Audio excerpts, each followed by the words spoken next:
Chers amis, bonjour. Nous sommes le lundi 2 octobre 2023. Il est 9 heures. Quelques news de l'Arménie, de l'Artsakh et de la diaspora arménienne de l'Artsakh. Donc hier, l'événement. Donc c'était des grandes manifestations en fait, dont celle de Bruxelles qui a réuni plus de 10 000 personnes protestant contre justement l'épuration ethnique en Artsakh et demandant à l'Union européenne des sanctions contre l'Azerbaïdjan et aussi l'arrêt de la fourniture du gaz azéri à l'Europe signé par Ursula von der Leyen avec Aliyev, qui était un ami respectable, fréquentable d'après elle, et qui aujourd'hui est un génocideur tout simplement, hein, le responsable du nettoyage ethnique des Arméniens de l'Artsakh par le gaz azéri en fait, hein, un contrepoids du gaz azéri qui fait taire l'Europe.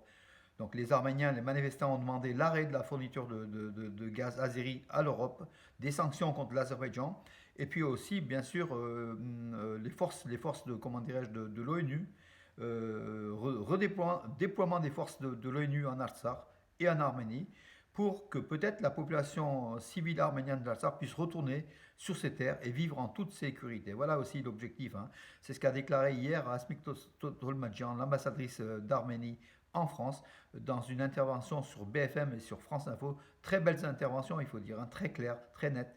Et en fait, il faut que la communauté internationale garantisse la sécurité des Arméniens de l'Artsakh pour que ces Arméniens puissent retourner et vivre sur leurs terres où ils habitaient depuis des millénaires, hein. Voilà, ils ont été donc chassés par des envahisseurs venus, venus il y a un siècle, hein, puisque l'Artsakh a été offert à l'Azerbaïdjan par Staline en 1921.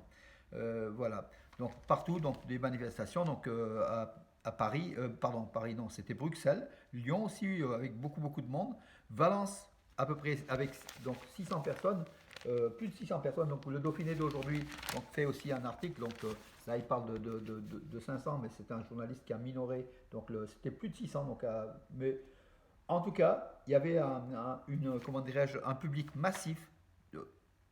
Bien sûr, on aurait aimé beaucoup plus, beaucoup plus. L'Artsakh mérite qu'il y ait 10 000 personnes à Valence, 100 000 personnes à Bruxelles, mais c'est ainsi, mes amis. Voilà. Et puis Marseille aussi, où il y a eu plusieurs milliers de personnes au Vieux-Port. Donc pour manifester leur soutien à l'Artsakh et puis dire non, non à cette invasion de l'Artsakh et des sanctions contre l'Azerbaïdjan. Voilà, des sanctions qui n'arrivent toujours pas, hein. Donc voilà, donc bonne nouvelle, donc Catherine Colonna, donc la ministre française des Affaires étrangères, sera demain à Yerevan pour discuter justement des conditions, de voir ce qui se passe sur place, les réfugiés, tous les problèmes de l'Arménie et peut-être la défense de l'Arménie en fait, hein, puisque en fait la France s'est engagée à défendre l'Arménie. D'ailleurs, hier, Olivier Véran, le porte-parole du gouvernement, a condamné l'agression de l'Azerbaïdjan contre l'Artsakh, hein, donc voilà, de façon claire.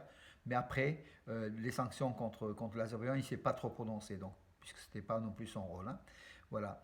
Que dire d'autre? Oui, Taner Akçam, donc historien turc qui reconnaît le génocide, qui a fait des études sur le génocide, a écrit sur sa page Facebook, a mis la photo d'un brassard de soldats azéris sur lequel il y a Enver Pacha, le génocideur, l'un des génocideurs. Voilà donc le plan d'extermination de l'Azerbaïdjan, malgré toutes les déclarations fausses de l'ambassadrice d'Azerbaïdjan à Paris qui devait être expulsée, hein. Vraiment, c'est une négationniste de première. Regardez sur les brassards, c'est marqué donc avec le logo d'Enver Pacha, l'un des trois génocideurs de 1915. Il affirme: ne t'enfuis pas, Arménien, tu vas mourir simplement d'épuisement. Voilà, donc en fait, c'est la poursuite, la chasse à l'Arménien. Après que leur président, le président Aliyev, ait déclaré que les Arméniens, on va les chasser comme des chiens, voilà les soldats aussi azéris certains soldats, unités donc de commando azéris, ont ces brassards de la haine anti-arménienne, bien sûr, programmés puis diffusés par le gouvernement azéri, qui est un gouvernement, l'exemple des nazis, hein, en fait, un sectaire anti-arménien et haineux, tout simplement. Et voilà les risques vraiment que courent les Arméniens du Zangezur, du sud de l'Arménie, d'un génocide de la part d'un Aliyev qui rassure. D'ailleurs, Aliyev a reconnu l'intégrité territoriale de l'Arménie sur une déclaration qui a été publiée par une agence de presse russe, hein, donc voilà. Mais ce sont que des paroles, hein. Donc il y a des paroles, après les actes sont contre ces paroles. Ce sont les Turcs aussi, hein, qui font pareil. Donc Turcs et Azeris, c'est la même façon de faire. Ils déclarent, ils rassurent, ils endorment, après ils attaquent. Voilà donc ce à quoi l'Arménie peut s'entendre. De toute façon, les Arméniens aujourd'hui sont prévenus, ils sont prévenus, ils savent tous que l'amitié entre l'Azerbaïdjan et l'Arménie ne se fera pas dans les années qui viennent en tout cas, non plus pour la Turquie. Voilà. La seule alternative de l'Arménie, c'est d'armer. Voilà. Donc en fait, il n'y a que les armes qui peuvent arrêter des dictateurs. Voilà. Le pape, parlons-en du pape. Voilà, il est gentil, François. Moi, j'aimais bien, il aime le football. Moi, j'aime le football. C'est un Argentin. J'aime les Argentins. Ils sont proches des Arméniens. Très, très bon pape. Même si Jean-Paul II, c'était quand même différent. Très bon pape. Mais regardez la déclaration qu'il fait. Donc, le pape François. Donc, c'est Vatican News. Hein. Donc, il appelle au dialogue entre l'Arménie et l'Azerbaïdjan, comme si l'Arménie ne voulait pas le dialogue. Voilà. En espérant que la crise humanitaire prendra fin. Bien sûr, tout le monde espère. Quel courage.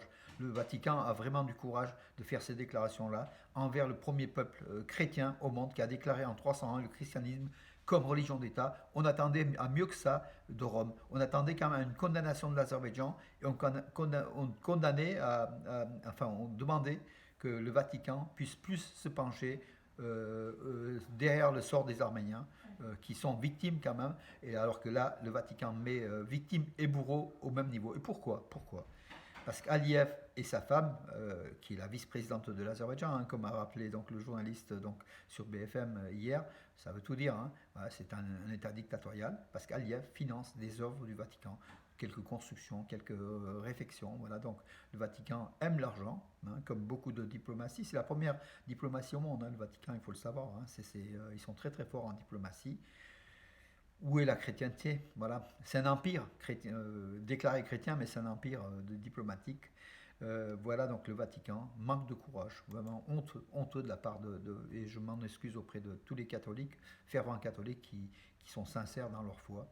Mais là, le Vatican, c'est une diplomatie, c'est un État qui, comment dirais-je, politique et qui en fait, qui écoute que le fort, celui qui paye, celui qui a de l'argent, celui qui est bancable et au détriment du premier peuple chrétien qui a déclaré le christianisme comme religion d'État, mais aujourd'hui, ce ne sont pas des valeurs négociables. Ça vaut pratiquement rien, hein, de dire qu'on est le premier État chrétien au monde. Au contraire, ça peut même desservir parce que beaucoup d'États redoutent cela en opposition avec l'islam. Nous, on n'est pas opposé à l'islam, on est opposé à aucune religion.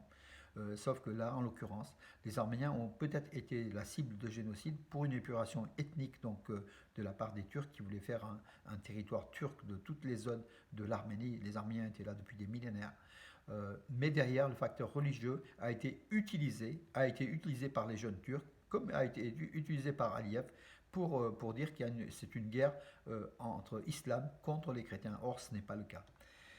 Même si la culture arménienne, judo-chrétienne des Arméniens est quand même proche de l'Occident, beaucoup plus voilà, que peut être proche donc l'islam. Alors, le nombre des réfugiés arméniens d'Artsakh est de 100 517 ce matin, donc 100 500. Il y aurait beaucoup plus, enfin beaucoup plus, il y aurait 105 000 à 110 000 réfugiés. Donc il resterait que quelques milliers d'Arméniens en Artsakh aujourd'hui. Les derniers Arméniens sont surtout restés pour récupérer les corps. Ils font encore des recherches des corps et peut-être des réfugiés dans les forêts. Donc, suite à l'attaque azérie d'il y a une dizaine de jours. Voilà. L'Artsakh s'est vidé de sa population arménienne. Entre-temps, l'ONU, pour la première fois depuis 30 ans, a été autorisée par Bakou à visiter donc, cette zone de l'Artsakh, mais il n'y a rien. C'est une zone, un no man's land pratiquement, il n'y a pas d'Arméniens. Hier, ils ont été même jusqu'au corridor de la Chine avec les véhicules de l'ONU, mais pour faire quoi? Il y avait pratiquement plus de passage, il n'y avait plus rien. Les Arméniens sont partis. Donc, à quoi sert une mission de l'ONU à ce niveau-là? Nous, ce qu'on veut, c'est les casques bleus des forces, et puis l'armement de l'Arménie. Peut-être par la France qui va débuter, mais aussi de l'Europe. Hein. Et derrière, l'Allemagne commence à donner des signes encourageants pour le peuple arménien, pour l'Arménie, pour l'Artsakh. Voilà mes amis, c'est tout ce que j'avais à dire pour la journée d'hier qui était marquée par ces manifestations. Donc voilà, les Arméniens demandent à l'Europe, l'Union européenne, l'arrêt de la fourniture de gaz azéri, d'autant plus que ce gaz, c'est du gaz russe pour plus de la moitié. L'Azerbaïdjan distribue plus que ce qu'elle produit, donc du coup c'est le gaz russe qui arrive par l'Azerbaïdjan. Avec une marge, le même gaz, on l'achète 50% plus cher parce que l'Azerbaïdjan veut sa part, bien sûr c'est un intermédiaire. Et l'Europe sait, mais l'Europe se tait, voilà, tout simplement. Hein, voilà. Cette année, c'est de l'ordre de 15 milliards de dollars d'achat de gaz à l'Azerbaïdjan par l'Europe. D'ici 2027, ça sera le double, ça sera 30 milliards hein, de dollars. Donc voilà, c'est énorme. Voilà. Il faut que l'Europe cesse l'achat de gaz azéri qui a le goût du sang arménien. Voilà, et on le sait de cette épuration ethnique. Pardon. Les images sont là pour prouver. L'ambassadrice d'Arménie, pour qualifier d'épuration ethnique et de génocide, a dit mais écoutez, on a assez suffisamment d'images, regardez. Nous on ne dit rien, regardez ce qui s'est passé. On n'est plus en 1915. Aujourd'hui, il y a des témoignages par milliers. Et c'est vrai que tous les réseaux sociaux, toutes les chaînes de télévision font reportage sur reportage. D'un coup, on a découvert que l'Arménie existait, que l'Artsakh existait. Malheureusement, on a découvert trop tard pour l'Artsakh que ce pays, cette république autoproclamée existait, puisqu'elle a cessé d'exister, tout simplement. Depuis 10 mois, on réclamait des médias, on réclamait des reportages. Rien ne s'est passé. Aujourd'hui, d'un coup, peut-être Pachinian a choisi le camp anti-russe, donc contre Poutine, que peut-être les médias occidentaux s'intéressent davantage à l'Arménie. Et bien sûr, là, il y a une main de l'Occident, de l'OTAN, bien sûr. Au point où on en est, mes amis, on n'a rien à perdre, rien à gagner. Voilà, il faut tout tenter, il faut sauver le peuple arménien. On est là debout encore une fois à dire non, non à la barbarie, non à la fourniture du gaz de l'Union européenne, du gaz azéri à l'UE. Voilà. Et out, en allemand, je ne sais pas comment on dit, Aust, pour Ursula von der Leyen, l'allemande, qui est pro-turque et qui est anti-arménienne, de toute façon, en allant à Bakou signer et puis dire que l'Azerbaïdjan est un partenaire fiable, alors qu'elle sait très bien ce qui se passe, ce qui s'est passé. Et voilà, elle porte la responsabilité. Donc l'Europe porte. Charles Michel, c'est pareil, hein, il négocie, mais en fait, il n'a rien négocié jusqu'à présent. C'est du bidon, c'est vraiment du bidon. Voilà, on est un peu dégoûté de cette diplomatie internationale. Beaucoup d'Arméniens et d'Arméniennes qui dorment pas les nuits. Hein. Donc on a eu hier des témoignages hein, donc sur les chaînes de télévision de ceux qui manifestaient. Vraiment, c'est le peuple arménien est une nouvelle fois saigné dans son corps, dans son âme. Et on a besoin d'union, de cette force qu'on a spirituelle et aujourd'hui il faut de l'arme. La force c'est aussi de l'arme.